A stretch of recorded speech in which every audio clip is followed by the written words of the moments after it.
యోహాను అతి వృద్ధాప్యంలో ఉన్న జకర్యా, గొడ్రాలైన ఎలిజబెత్ దంపతులకు దేవుని వాగ్దానం వలన జన్మించాడు.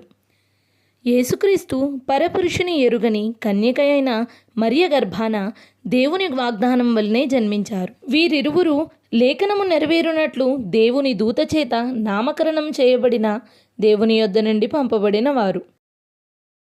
యోహాను దేవుని యొద్ద నుండి వచ్చిన వాక్యము, ఆదేశాల ద్వారా ప్రజలకు హితవులు అందించి దేవుని రాజసువార్తను ప్రకటిస్తూ ప్రజలు పాపంలో పడిపోకుండా నీళ్ల ద్వారా బాప్తీసము ఇచ్చేవాడు. అదే నదికి ఆవల యేసువారి సైతం నీళ్లలో బాప్తీసమిస్తూ దేవుని రాజ్యసువార్తను ప్రకటించేవారు.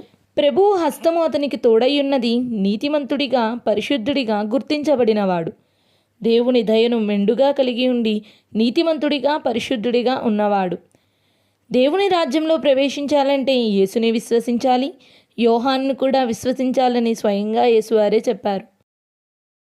యోహాను నీతిని బోధించిన విషయమై జైలులో బంధించబడి తల నరికించి పళ్ళెంలో పెట్టారు.